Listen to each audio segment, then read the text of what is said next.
bien alimentados y satisfechos. Las diversiones prohibidas de los monjes y monjas medievales. Saludos. Hoy hablaremos de las prohibiciones que incumplían los monjes en la Edad Media. Aprenderás por qué en la mayoría de los casos los sirvientes de los monasterios tenían sobrepeso. ¿Es cierto que la aparición de la primera cara sonriente está relacionada con las actividades cotidianas de los monjes medievales? ¿Cómo se entretenían en realidad las monjas con el anochecer y qué tiene que ver con ello una vela cerca de la ventana? La gula en los monasterios. ¿Sabías que la vida de los monjes medievales no era tan escasa como puede parecer a primera vista? Sí, al principio, los ministros de los monasterios renunciaban a los bienes habituales. Es comprensible. Pero lo que ocurrió tras los muros de esos mismos monasterios demuestra una vez más todo lo contrario. Lo primero que hay que observar es el ayuno.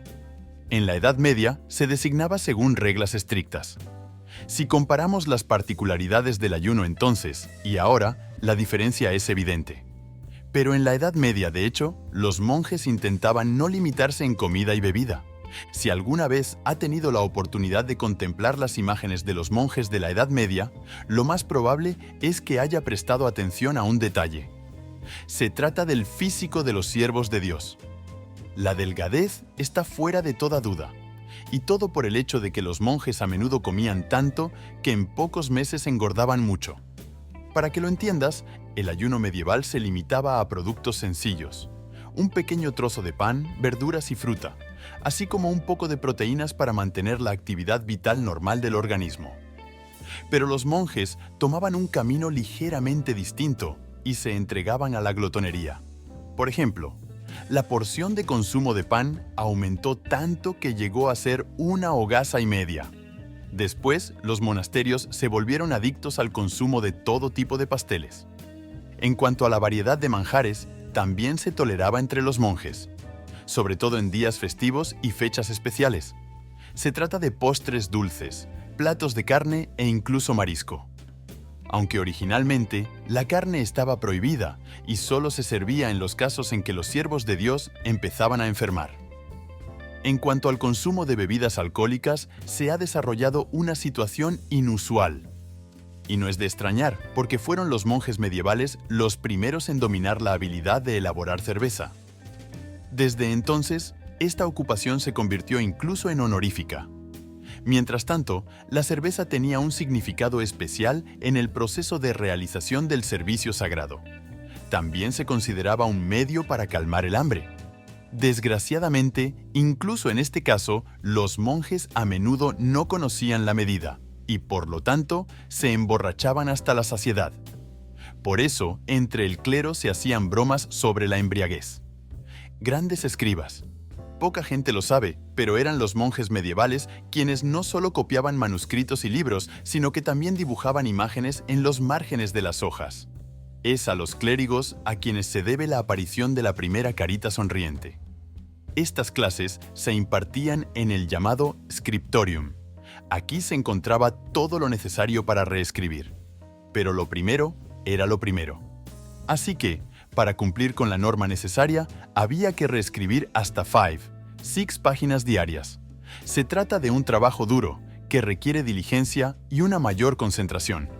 Además, el scriptorium estaba pensado para cumplir encargos comerciales. Y sí, los monjes que actuaban como escribas no podían renunciar a copiar. Era su deber y tenían que hacerlo. La mayor parte del trabajo se realizaba durante el día, porque los escribas temían el fuego de las lámparas y aún más el de las velas encendidas. Después de todo, era la Edad Media. Por último, los grandes escribas violaron una prohibición relacionada con la reescritura de manuscritos y libros. Como sabemos, es un trabajo monótono. Es natural que su postura se deteriorara a menudo. Al parecer, por desesperación, los monjes empezaron a dedicarse a dibujar diversas imágenes en los márgenes de las páginas. Se sabe que dibujaban animales, caracoles, elefantes, conejos, y estas criaturas son claramente diferentes de los animales reales. Por ejemplo, los conejos eran representados regularmente como belicosos. Además, al estudiar las fuentes conservadas, es posible comprender que los escribas intentaron por todos los medios posibles insistir en la piedad. Escribían sobre ello en texto llano, lo que tampoco era de recibo durante su servicio en los monasterios. En la realidad moderna, es bastante difícil imaginar la vida sin emoticonos. Son muy populares entre los jóvenes.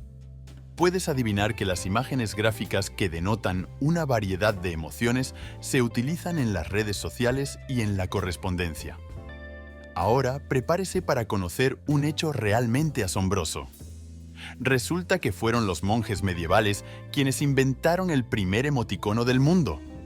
Al menos, tal versión existe definitivamente hoy en día. Riqueza innegable en los monasterios medievales. ¿Está de acuerdo en que no es realista imaginar enormes reservas de dinero en lugares de servicio sagrado?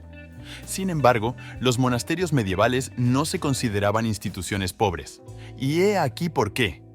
El clero ganaba dinero comprando tierras y enajenándolas. Como recordarás de las lecciones de historia, eran las posesiones de tierras las que representaban uno de los valores más altos en la Edad Media. De ahí la era del feudalismo, que duró varios cientos de años. Sin embargo, estas actividades también se consideraban prohibidas. Esto se explica por el hecho de que cada monje hacía inicialmente un voto de pobreza, es decir, renunciaba por completo a la propiedad física. Pero como resultado, los monasterios disponían de enormes sumas de dinero, de las que disponían a su discreción. Sexo extramatrimonial con monjas. Lo último que trataremos en este artículo se refiere a la vida personal de las monjas con representantes del sexo masculino. Aunque las jóvenes y las mujeres adultas hacían voto de celibato, a menudo quebrantaban esta prohibición. ¿Cómo sucedía todo en la realidad? Entendámoslo. Llamamos su atención sobre el hecho de que la fecha de introducción del voto de castidad se considera que es el siglo XI. Este acontecimiento se produjo como consecuencia de la reforma eclesiástica.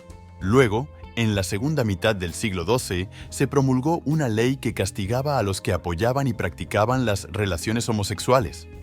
Pero las monjas actuaron de otra manera. En primer lugar, al anochecer encendían una vela y la colocaban cerca de la ventana. De este modo, las representantes del sexo femenino dejaban claro que la entrada para el monje varón estaba abierta. Era difícil no darse cuenta, porque los monasterios masculino y femenino estaban situados uno frente al otro. En segundo lugar, las monjas no se quitaban la ropa y también dormían en camas separadas. Esta práctica hacía presagiar que en este caso no había relaciones entre personas del mismo sexo. Además, una clériga de alto rango estaba necesariamente presente en la habitación. En general, las monjas incumplían el voto de celibato con bastante frecuencia. Al fin y al cabo, renunciar a los beneficios habituales de la vida no es tan fácil, sobre todo para el sexo débil. Por eso, las niñas y las mujeres no ocultaban sus sentimientos. Y desde el momento del crepúsculo, hubo algo que puede parecer algo irreal y extraño. Las monjas pasaban su tiempo tanto con hombres jóvenes como con aquellos que eran mayores. Pero fue durante la Edad Media cuando aparecieron unos establecimientos separados, anexos a los monasterios, llamados Casas de la Magdalena.